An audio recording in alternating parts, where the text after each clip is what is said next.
uncover female creativity and what stood in the way of it began 500 years ago in Renaissance Italy, where our modern idea of Western art and the artist was born, and that artist was male. The ideal Italian woman hardly ever left her house, even to shop. So I marvelled at the resourcefulness and bloody-minded nerve of those women who had outflanked convention to make a lasting mark with their art. I think that's the biggest painting by a female artist I've ever seen.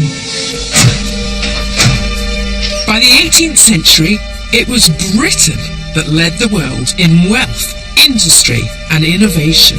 Despite being classed as artistic inferiors, exceptional women grasped the moment to create art, and not just in traditional forms, realising their imagination in entirely novel ways. The 18th century was an era of dynamic technological and economic change, presenting a galaxy of fresh opportunities for canny women to seize. Like the woman who became the first female sculptor in Britain, commissioned by the great and the good, or the designer whose work revitalised the British silk industry and featured on dresses across the world, or the history painter collected on these walls who took her art onto the breakfast tables of Britain. While in France, the other great economic power of the 18th century, two women, a portrait painter and a fashion designer, glamorized a queen, immortalizing the image of Europe's most glittering court. Female ingenuity built, decorated, wove and clothed this shiny new world. And this is the story of how they did it.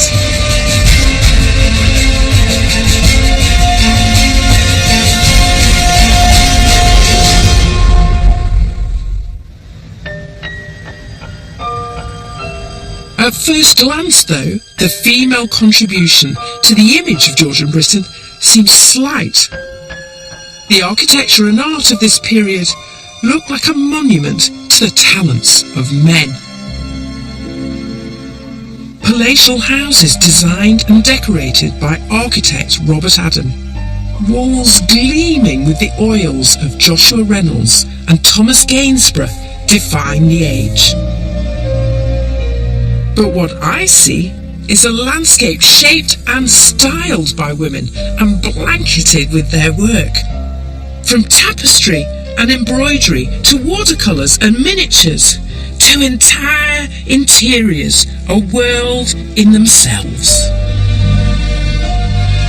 But this was art behind closed doors. Amateur art. A word just coming into use to mean someone who practiced for love, not payment. But amateurish was not the put-down it is today. In this grand setting in rural Wales, a body of amateur work made here at Erddig Hall reveals just how imaginative 18th century women could be.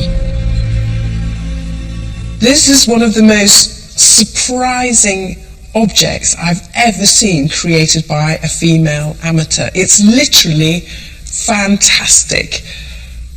It's a Chinese pagoda. It's based on a fantasy idea of the East, part of chinoiserie, which was very fashionable in the 1760s and 1770s. It's made of wood on vellum, which is a kind of treated calf skin, and then it's encrusted with mica, which is a ground up mineral, and with mother of pearl and little bits of coloured glass. But in these shivering Chinese bells, I think we can still feel the imagination of the artist. This mix of manual dexterity, architectural knowledge, and wild fantasy would be remarkable in any provincial amateur, male or female. But even more surprisingly, The maker wasn't mistress of this house or even an accomplished daughter. She was one of the servants. She was christened Elizabeth Ratcliffe, but known to the family as Betty the Little. She dedicated her life to the Yorks, working for them in London and here at Erddig for over 30 years. But Betty was no ordinary servant. Betty Ratcliffe was hired by the mistress of the house, Dorothy York, and trained up to be a governess and lady's maid. But remarkably, alongside her tutorial and menial duties, and for 18th century servants these were demanding, Ratcliffe developed an aptitude for art and craft. Doubtless she inherited her eye for detail from her clockmaker father. Such sublime arty craftiness could have been seen as an absurd affectation in a servant, but for the interest of the young squire, Philip York. So Betty was painfully aware that she owed her opportunity to her master's indulgence, as this deferential letter to him demonstrates. Chester, July the 12th, 1770. Honoured Sir, I yesterday received the honour of your letter, and will, to the utmost of my power, endeavour to execute what you are pleased to request instead of command. He's commissioning her to produce these models and pictures and pieces of needlework. And in fact, we know from other letters that she fulfilled other commissions for his friends. So he seems to have fostered her artistic endeavour and been very proud of her. And Erddig is still proud of Betty's achievements. Delicate paper cuts and artful silk flowers show off feminine accomplishment. But there's another model that demonstrates the less conventional side of Betty's artistic ambition. This is a model of the ruins of the Temple of the Sun at Palmyra, which is in Syria. It's one of those many sites of excavations and ruins that were being rediscovered in the 18th century, setting off a new wave of neoclassicism. Her version, though, is rather feminized and romanticized because it's dripping these ruins with creepers and plants. So it's as if it's glimpsed in a romantic dream. It has a touch of the fairy tale about it. The family must have been exceedingly proud of it and of her talents, because they commissioned a special cabinet from a London cabinet maker to show it off. Why did Betty craft a Syrian temple? The answer lies in the renewed fashion for all things classical, which swept Europe from the 1760s onwards, influencing everything from architecture to wallpaper design. I'd lay money that Betty had seen the architectural plates in a best-selling book about the ruins of Palmyra. So the very latest breakthroughs in aesthetics had percolated down from the lofty realms of the male cultural elite to a servant. But surely this would rankle with everyone else in the house. A servant making temples? Has the world turned upside down? Well, we get some sense from a rather irritated letter from his mother Dorothy, who after all is tasked with running the household. This is in June 1768. Betty the Little is at work for you, but pray, my dear, do not employ her in that way again for 1 year at least. All her improvements sink in drawing, and then I shall never have service from her, and make too fine a lady of her, for so much is said on that occasion that it rather puffs up. I'm struck by the extraordinary scope of Elizabeth Ratcliffe's visual imagination. Amateurism was no disengaged, old-fashioned backwater. It was at the very cutting edge of the tastes and preoccupations of the age. Female handicrafts are ancient. The Bible urged women to use their needles to beautify the home. But the 18th century was the first time manufacturers and retailers spotted a fertile market for the taking.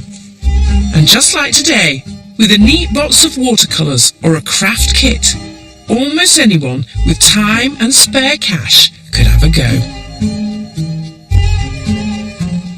I've always been fascinated by this weird and wonderful set of interlocking boxes which have been kept in the store here at the Museum of London. It's probably from the 1790s. It's a bit of a TARDIS of femininity. On the top here, a really exquisite piece of embroidery in chenille, and then you go down through the layers of the box. This layer is celebrating featherwork. What women do is take the feathers of one bird and reapply them to create images of others. And then into the next box, this lot have been stuck with artificial ivy leaves. In the corners we have this sort of chiffon work.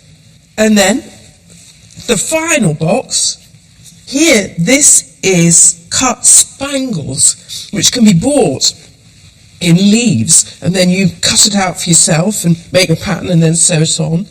And then sequin spangles, rather like sequins you might still buy today. Cumulatively, I'm amazed by the testimony these shrimp pink boxes once gave to the diversity, the fertility and the ingenuity of female crafts. However, public opinion considered a woman's arts and crafts to be for private viewing by friends and family only. They were certainly not to be seen by the general public or sold for money. The world of professional art was still clearly male. And that's what made the opening of the Royal Academy of Arts in London in 1768 such an apparent step forward for women. For the first time, the full range of female creativity was to be displayed and celebrated. The Academy had 3 goals: to put on shows of contemporary art, to protect the professional interests of its members, and thirdly, to offer training. Perhaps the moment for female artists had finally come. But in the stores of the Academy is this famous engraving of its founders. The male members gathered for a life drawing class still look to me just like a boys' own club. 32 men, 2 women. The 2 founding female members, Mary Moser and Angelica Kaufman, they're only here as portraits, not people, sidelined. The engraving epitomizes ambivalent attitudes to female artists in the period. Able to work, but denied equality. Subject to a different and altogether more demanding set of rules.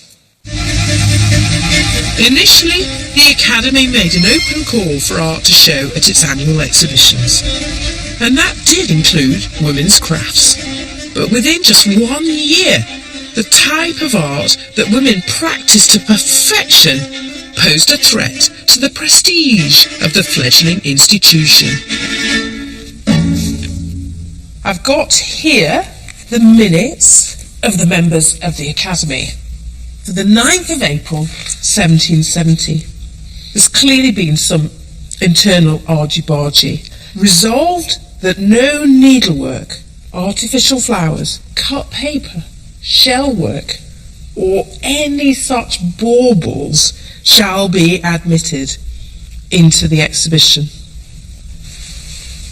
What the Royal Academy is doing there in 1770 is institutionalising the boundary between professional and amateur. drawing a sharp line between the largely male world of painting, sculpture and architecture and the overwhelmingly female world of applied art and craft. The Royal Academy's ruling was not a perverse exception. They were reinforcing age-old prejudices. In the hierarchy of art, sculpture and paintings depicting epic events were at the top, needlework at the very bottom. And philosophers like Rousseau knew which category women should confine themselves to. At no cost would I want them to learn landscape, even less the human figure. Foliage, fruits, flowers and drapery is all they need to know to create their own embroidery pattern. So what of the only two female artist members? They were thriving. One, flower painter Mary Moser, had become a favourite of the Queen, provoking envy in the men when she won a lucrative commission to paint a garden room in the royal villa. The other, who would have an even greater impact, was a Swiss artist, already celebrated across Europe and now living in London. Renowned for her talent, sweetness and charm, her name was Angelica Kauffmann. Kauffmann was so well known that she was seen to lend a bit of cachet and glamour to the new Royal Academy, and was even asked to paint 4 ceiling decorations for the Royal Academy Council Chamber, now here in the entrance hall, depicting invention, composition, colour and design. Kauffmann scrimped to establish her studio here in Golden Square in London in sufficient style to attract the posh for their portraits. When she was asked by England's premier artist, Sir Joshua Reynolds, to paint his portrait, her reputation seemed assured. But the very fact of her success attracted malicious whispers.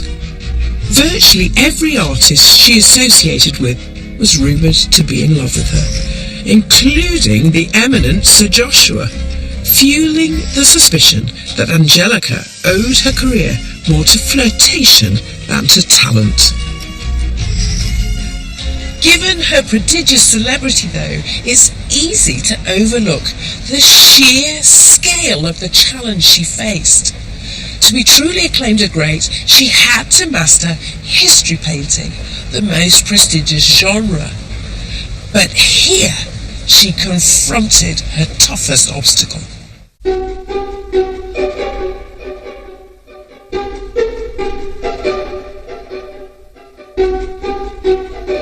History painting was the most highly rated art in 18th century Europe. That's a classical, biblical or historical scene on a broad canvas. It was supposed to be founded on philosophical understanding and abstract thought, things women were believed incapable of. As a French critic scoffed, women's lively imaginations are like mirrors that reflect all and create nothing. To achieve her ambition, Kauffmann not only had to overcome such prejudice, she had to find a way out of a catch-22. History paintings were packed with full-length figures in dynamic poses, often scantily clad. A convincing attempt required detailed knowledge of human anatomy, the training of which was something the Royal Academy had been specifically set up to provide, even offering lectures from surgeons. This painting shows the leading anatomist William Hunter lecturing artists. They are all male. Propriety barred women from the life drawing class. No 18th century lady could do what I'm doing, gazing at this naked man, never mind drawing him. What was Kauffmann to do? Her sketchbook shows how she tackled her modest ignorance of the male body. This is some sort of Roman or Greek hero in his sandals and with a bit of a cape over his arm. His muscles are sharply delineated. He has, the impressive pecs and also this muscle here that footballers like to show off in underwear adverts. But what's missing is the very thing that defines manhood. He's completely smooth in the loins, rather like Barbie's Ken. And in a nutshell, this demonstrates the problem that Angelica Kauffman faces. If she can show that she understands the male body and male genitalia and has been caught copying it, then her reputation would be blown, smashed to smithereens. But on the other hand, without detailed, exact knowledge of the male body in movement, she would never ever become a great history painter. She's damned if she did, and damned if she didn't.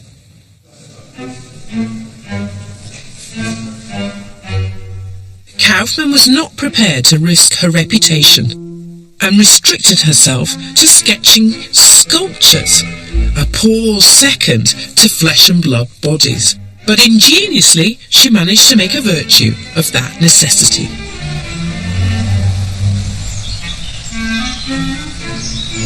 Saltram House in Devon has a unique collection of history paintings which hold the key to how Kauffman tried to overcome the obstacle of anatomy. I'm standing in front of a wall of Kauffman's history paintings. Here we have Penelope taking down the bow of Ulysses. And this painting epitomizes one of her favourite strategies, which is focusing on the female heroines of classical and British myth. But when Kauffman chose to depict men as men, she used what is for me one of her most ingenious strategies. I'm sure most male painters would have chosen to present Hector out on the battlefield, defending Troy. Instead, Kauffman presents him saying farewell to the lovely Andromache, who's weeping. Don't leave me. Don't make me a widow.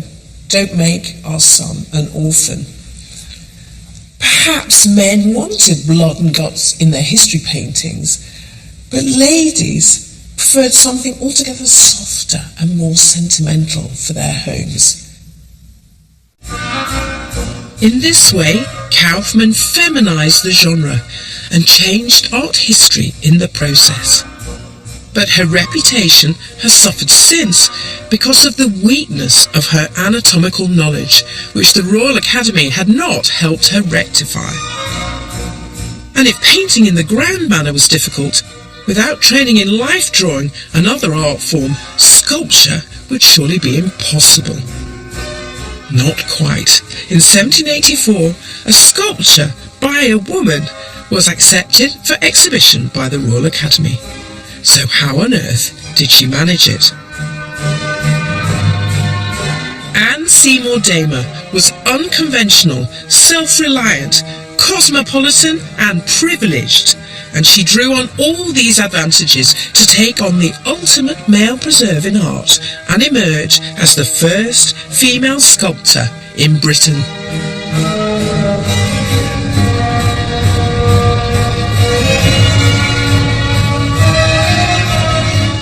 The River Thames near Henley is the unlikely home to two of Anne Seymour Damer's public works, although getting a good look at them can be tricky.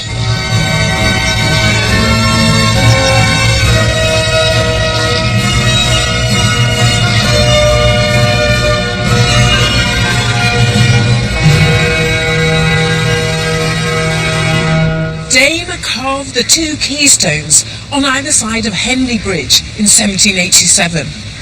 On this side we've got the river god Tame, We can tell he's of the river because of the fishes in his beard and the bulrushes at his temple. On the other side, we have his female counterpart, Isis. They are easy to miss, but they represent the intriguing story of what a woman had to risk and withstand to leave her mark. From the first, fate dealt Anne an unusually promising hand. She was born into a powerful and enlightened family. Her father was a statesman who employed the philosopher David Hume as his secretary. Her aristocratic mother befriended leading artists. As their only child, Anne was lavished with the kind of learned and worldly education normally reserved for men. But her unusual interest in sculpture was only ignited by chance. Out strolling with David Hume, they encountered an Italian boy carrying plaster model figures. Hume stopped to admire the boy's models, but Damer was sneeringly dismissive to Hume's annoyance. He chided her. "I bet you can't produce anything better." Her pride was then piqued, and she was determined to prove him wrong. Resenting the implication, she got hold of tools and a block of marble to demonstrate her skill. Her indulgent parents paid for tuition from practicing sculptors and from an eminent surgeon and anatomist. Anne now had the very knowledge that the Royal Academy denied to women. But her career was barely off the ground before it was derailed by what can best be called an unfortunate marriage. Aged 17, Anne was married off to the son of a lord, John Damer. It was not a love match, and the lack of sympathy was confounded by his gross extravagance and massive gambling debts. After 7 years, her patience ran out and she separated from him, inviting public censure. But far worse scandal was to come. 2 years later, in 1776, in a pub near here in Covent Garden, after a long night's entertainment with 4 prostitutes and a blind fiddler, John Damer put a pistol to his head and shot himself.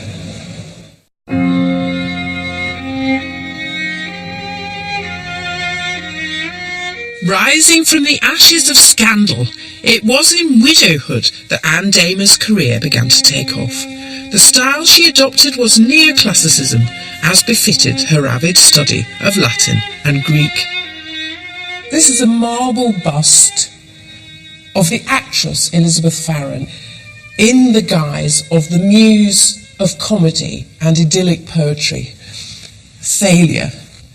So she has a bit of classical drapery over her bosom, and she's crowned with a wreath of ivy leaves.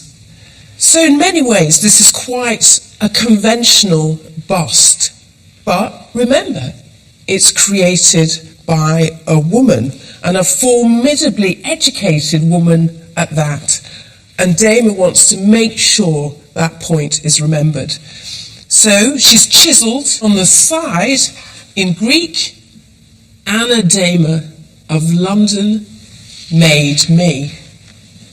What she's asserting here is that there's substance behind her classical style, that she's a thinker as well as a maker.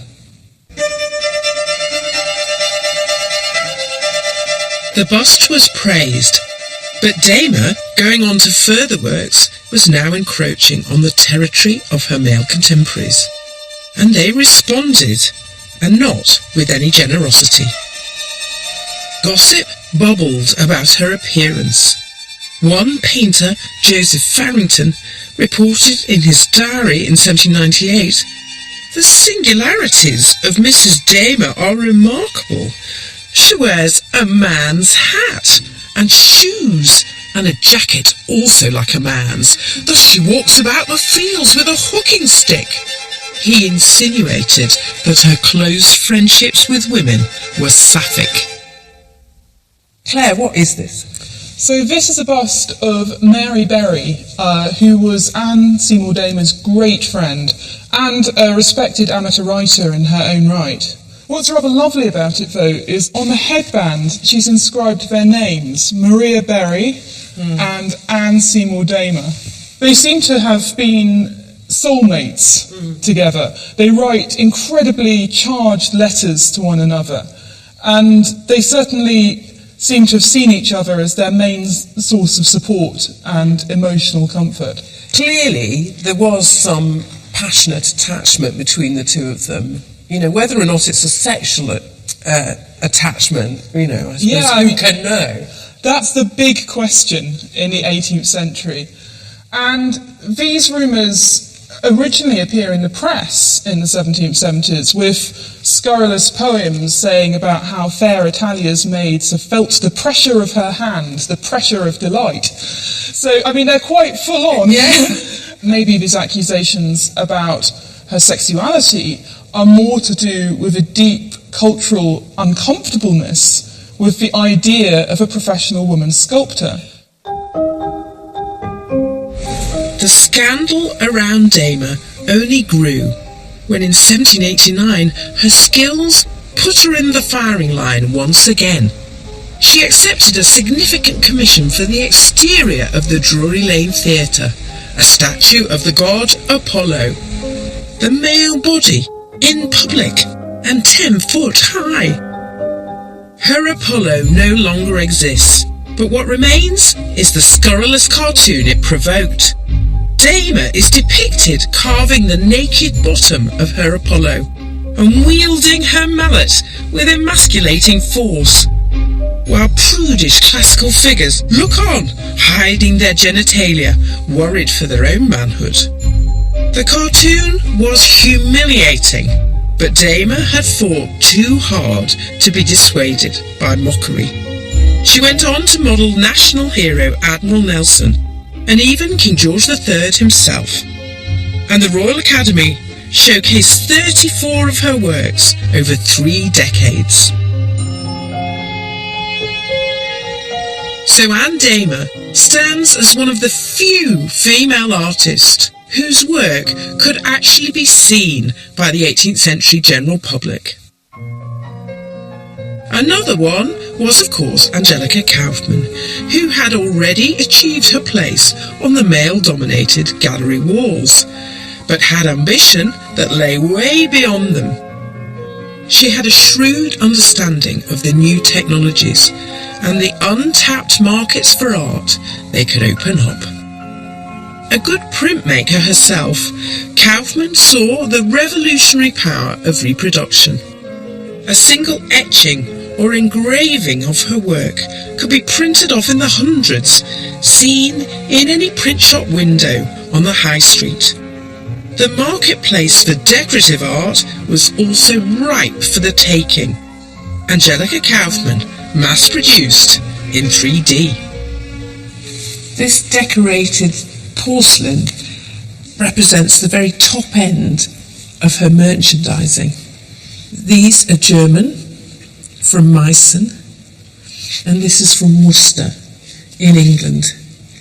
Kauffman struck all sorts of deals, allowing her paintings to be reproduced in prints, but then transferred onto an array of objects, from teapots, cups and plates, to fans, to snuff boxes, to pieces of furniture, even to commodes. And in this way, Angelica's imagery reached down to the middle market. As one printer and engraver said of her, the whole world is Angelica mad. Kauffman's ease with industrial design took her art onto the breakfast tables of the polite and commercial classes and made her extremely rich.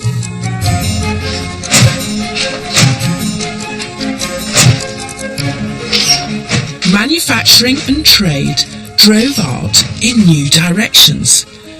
industry offered fresh possibilities for women to take their art to the world. Textiles were the most vivid and ubiquitous source of colour in 18th century Europe. Not everyone could wear patterned silks, but almost everyone had glimpsed them. While the wealthy bought embroidered silks in huge amounts for their grand homes and their wardrobes, in the industry itself, most women were relegated to the low-paid, low-status roles, spinning and winding. The weavers and designers were typically men, protected by their guilds. But then a woman came along whose sheer talent overcame the prejudices of a male-dominated industry. She is one of the great unsung heroes of British design, and she lived and worked here in Spitalfields in East London. Her name is Anna Maria Garthwaite. She defined the English style and clothed her world in cutting-edge design and brilliant colour. Garthwaite's moment had come because the British silk industry was being eclipsed by its great rival, France. The male weavers of Spitalfields had not found a way to compete convincingly. I've got here a mere selection of over 800 watercolour designs by Garthwaite. Being able to paint flowers and watercolours, this is a typical female polite accomplishment in this period. But to be a designer, you have to understand how to lay out a design with mathematical accuracy. Here she's laid her designs onto squared paper to aid the weaver. On top of that, she has to have an understanding of how a two-dimensional design like this is going to look in a very different material altogether. Just because something looks good as a watercolour, it does not follow that it'll look great in textiles. And there are messages on her designs for the weavers. This one has reminders of what the colours must be on the flowers. And this extraordinarily ripe, exotic design has instructions on the bottom. The white in the flowers will be brocade. What's impressive to me about all of this is evidence of the way that Garthwaite used a traditional female talent, watercolour painting of flowers, and translated it into an industrial product. Researching the history of female creativity has its challenges. In this case, there's a great legacy, but the woman herself is an enigma. The very few scraps of evidence about Garthwaite's childhood, a vicar's daughter in Lincolnshire, demonstrates some education in amateur art. Here's a paper cut made when she was just 17. It reveals her flair for working precisely on a minute scale, sheer draftsmanship, as well as her keen eye for repeating pattern. When her father died, it seems that Garthwaite was left a small legacy, which she took along with her talent on a wing and a prayer to London. Here Garthwaite set herself up in the heart of the silk weaving district in the East End and got down to work designing watercolour patterns for the weavers of Spitalfields, who used them to create some of the most desirable fabrics of the 1730s and 40s. I met with textile curator Claire Brown to discover how Garthwaite became so prominent in a man's world. Claire, Garthwaite was commended for introducing the principles of painting into the loom. Is that just airy flattery, or does it have some technical purchase? I think to some extent it reflects what a very fine artist she was, but it also may refer to, for example, a particular technique that she introduced from the French industry a technique called point à montrer. It was a way of feeding lighter and darker shades of a colour into each other so that you get a sense of a three-dimensional curved form, and it allows you to have the curve in a petal or a piece of fruit. Do you think it was hard for her to break in to silk design? Curiously, some of her designs have the inscription sent to London before I came down, and of course they wouldn't necessarily have needed to say they were by a woman. Yes. So a possibility is that these designs were shown to weavers or mercers. Would you like more where this comes from? And then the weavers or mercers were hooked by this extraordinary talent and carried on patronising her even though she was a woman. That's interesting. I hadn't thought about that a male agent might have acted for her. It's possible. It was a very male-dominated business. The Weavers' Company was all about men. Yeah, it's rather fantastic then, isn't it, that, one of their most successful designers was a woman? Yeah, and entirely, I think, reflects her extraordinary talent. They knew that they could be confident that she would produce designs they could sell to their most important customers, and that's the crux of it. Garthwaite's designs were not only sported by the fashionable around town. Thanks to the British dominance of trade, her fabrics were in demand across Europe and even in America. Here, a Garthwaite silk is proudly worn by Mrs. Charles Willing, a Philadelphia matron, a demonstration of how Garthwaite truly dressed the world.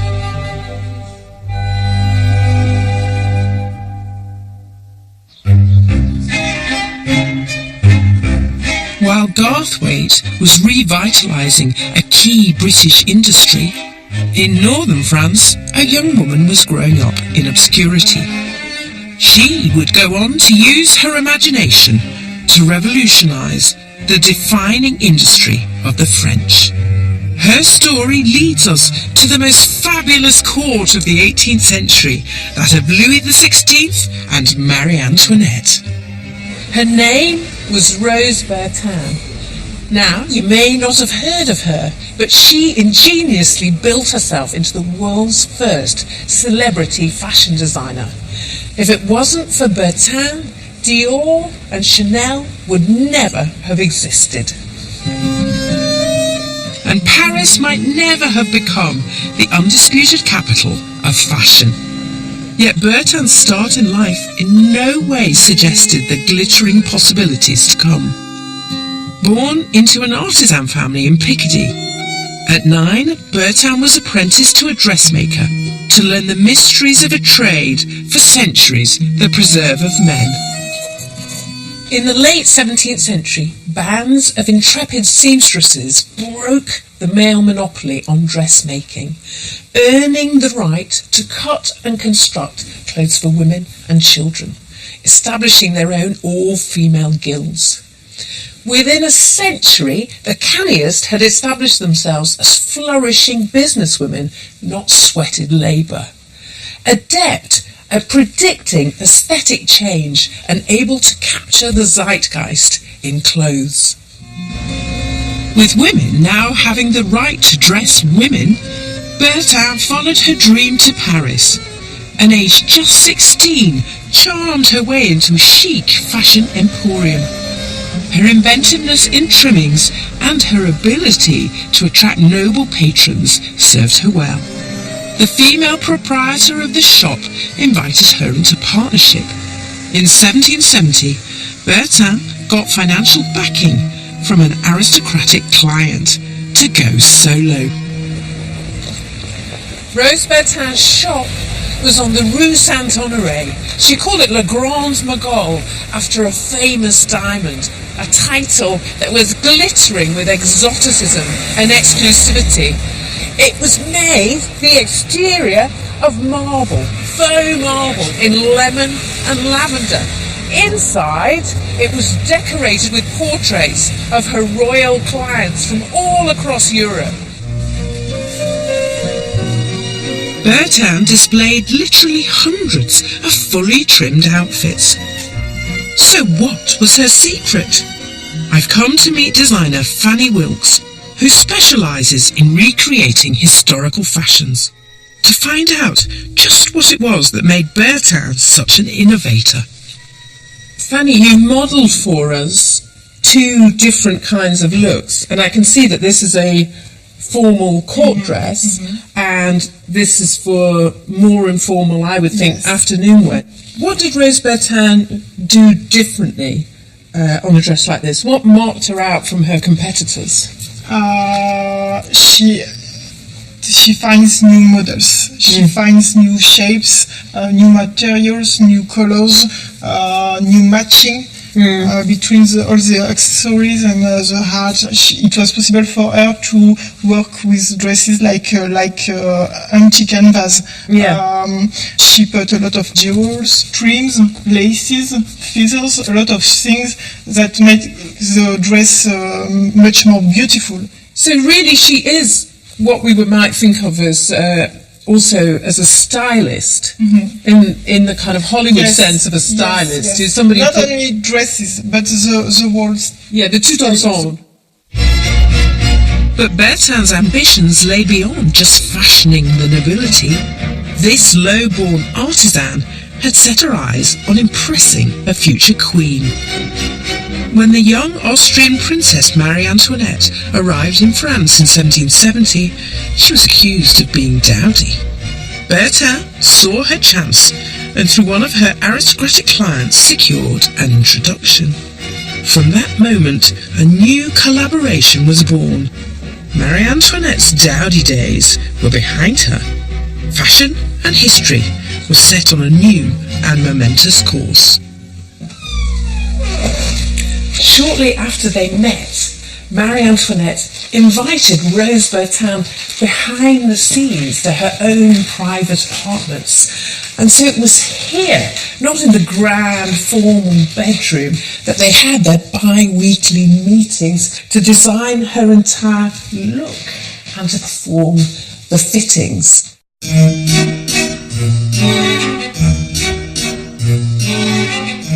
Out of those meetings came the unforgettable image we all know today. Bertin dressed Marie Antoinette for her husband's coronation, not in the traditional ceremonial garb, but in the contemporary gallant style, covered in whimsical embroidery and sparkling with sapphires. But it was the towering Bertin pouf, a raised coiffure, quite literally built with scaffolding pads and pomade, which truly inflated the Queen's stature, adding 3 feet to her height. A courtier remarked, to be the most a la mode woman alive seemed to Marie Antoinette the most desirable thing.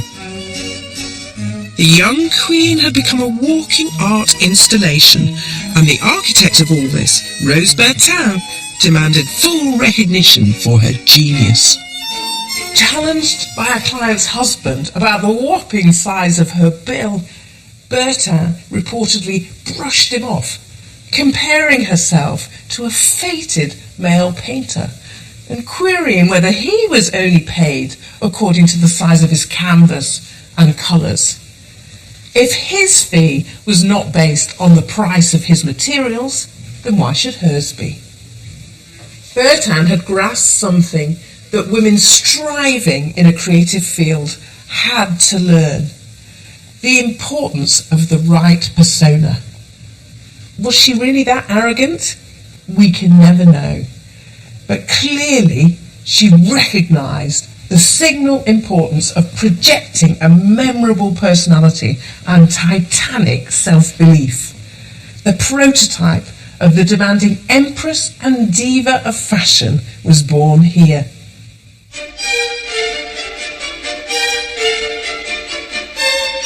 But Bertin's creation also changed the course of economic history. What makes all this so important is the fact that Marie Antoinette disposed of her dresses at the end of every season and got a whole new set. So what that means is something akin to the modern fashion cycle was whirring into life. Business boomed. Bertin's designs sped across Europe on the backs of dolls, or Pandoras as they were known. they took prototypes of French fashion to every court, from Spain to Russia. Bertin's exuberant confections fed Marie Antoinette's reputation for extravagance. But in the end, it was a simple gown that would surprisingly draw the greatest uproar. In 1783, Bertin dressed the Queen in an informal muslin chemise. It was a sea change in fashion history.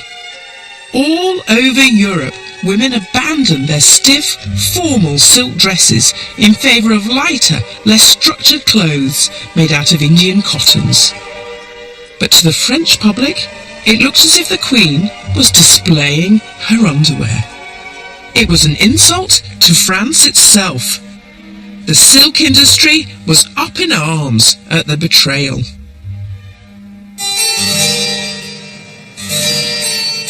It's at this point that telling Bertin's story brings me face to face with another female artist who stamped her style on Europe thanks to the patronage of Marie Antoinette. Her name is Elizabeth Vigée-Lebrun. Bertin may have dressed the Queen, but it was Lebrun who became the Queen's favourite portrait painter, displaying the monarch and her style to the world. Vigée-Lebrun was one of the greatest portrait painters of her generation. But for Joshua Reynolds, she was one of the greatest portrait painters of any generation, surpassing even Van Dyck. This is just one of at least 30 paintings she completed of Marie Antoinette. And it's a beautiful symphony in colour, in grey and pink. It's also masterful in its depiction of texture, from the sheen on the grey silk, the airiness of the lace, and the softness of those feathers. I feel you can touch them.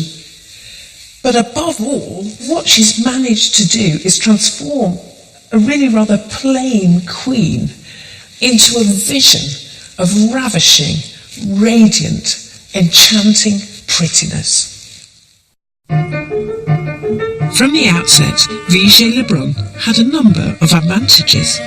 She was born in Paris, the capital of power, taste and fashion. Her artist father mentored her, and as a teenager she was already painting portraits and had a studio. In return, she supported the family. In 1776, aged 20, she wed an art dealer. She could copy his collection of old masters, and naturally he shared his contacts with her, opening up a rich seam of clients. The wife benefited from the husband's business, but the husband recognised a talented asset when he saw one. And one of her assets she traded on mercilessly. In those days, beauty was really an advantage, she wrote in her memoirs. Over her career, she painted 37 self-portraits, convinced they were her most effective calling card.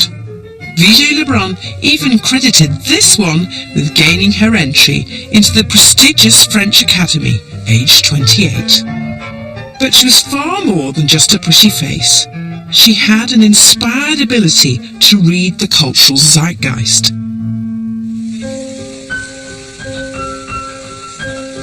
In late 18th century France, thanks to Enlightenment philosopher Jean-Jacques Rousseau, good parenting was a hot topic. In the past, the rich had tended to outsource the raising of their children. But Rousseau insisted that women should not shirk their natural role.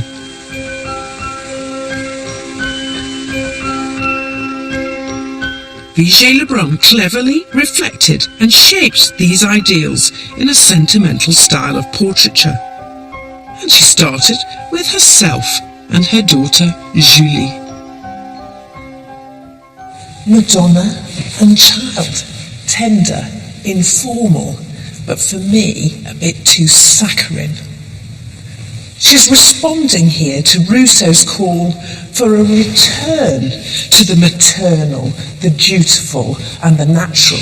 But rather brilliantly, she's taken the idea of nature and transformed it into fashion.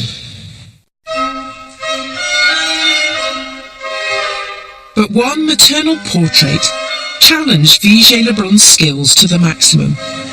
In 1787, she accepted a daunting commission to change the nation's perception of its monarchy.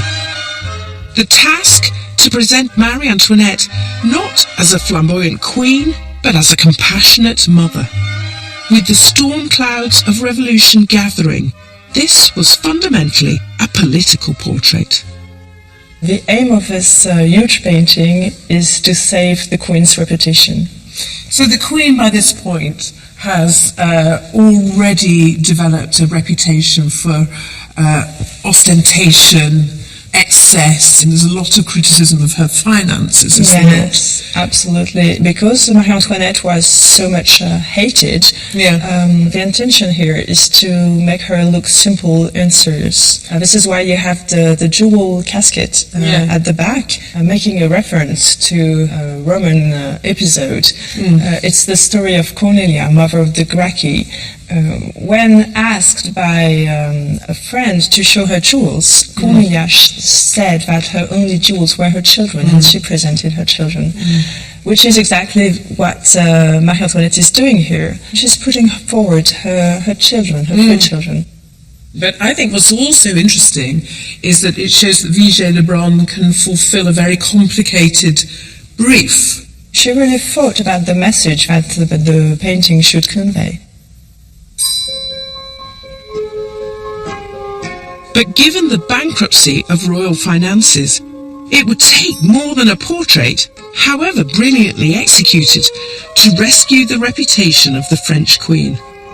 Or, for that matter, the two artists who helped create it.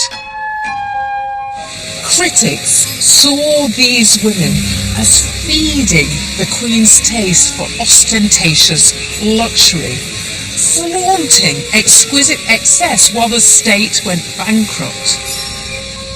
When revolution erupted in 1789, the mob attacked Versailles, and their immediate target showed just how much the people hated Rose Bertin. The tapestries and the paintings went untouched. Instead, the mob went straight to Marie Antoinette's wardrobe and tore Bertin's fairy tale creations to shreds. Bertin tried to ride out the storm, presenting herself as a citoyenne, gamely selling revolutionary cockades. But her brand was toxic now. She was too closely associated with the frills of the Ancien Regime. Business suffered, and in 1792 she decamped to London. Before she fled, however, she did one last service for her royal client. In the wake of the king's execution, she sent Marie Antoinette a mourning outfit. She wore it day and night for months until her own execution, by which time it hung on her body in tatters.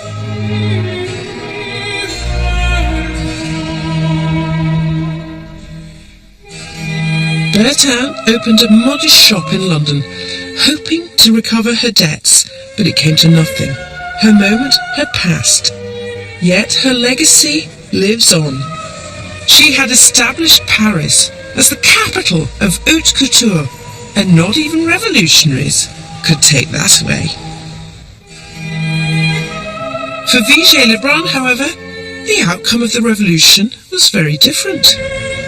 Bold and ambitious still, she fled Paris for Italy, achieving a level of international success in the courts of Italy and Russia matched by few men and no other women of the period. Here in Florence, in the famous Vasari corridor, lined with self-portraits by the great artists of Europe, she is one of only a handful of women permitted to state their claim to posterity. The unrepentant Vigée-Lebrun. still painting away, still with that impossible prettiness which masks her grim, gritty determination. And here she is painting Marie Antoinette. She still allied herself with the Ancien Regime and with the woman that made her. There is a contradiction here. Marie Antoinette is the ultimate symbol of elitism, yet she was also an enabler of female talent, in sharp contrast to what was to come. While one might have thought a revolution with a credo of liberty, equality and fraternity would have helped creative women, that wasn't to be. The old academy, open to exceptional women, was replaced by the Institute of France, that barred women artists altogether.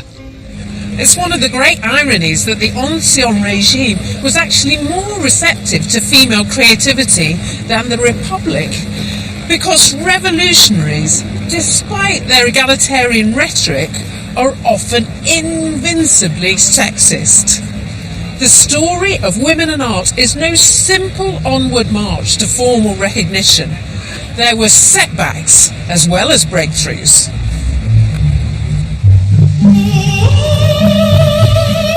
Back in England, after Mary Moser and Angelica Kauffman, the Royal Academy defaulted to the boys' club it had always wanted to be. It would elect no more female members for another 100 years. But in that century, female artists would emerge who didn't need the sanction of an art establishment. In my next programme, women strike out on unique paths to redefine our idea of art and the role it can play in our lives.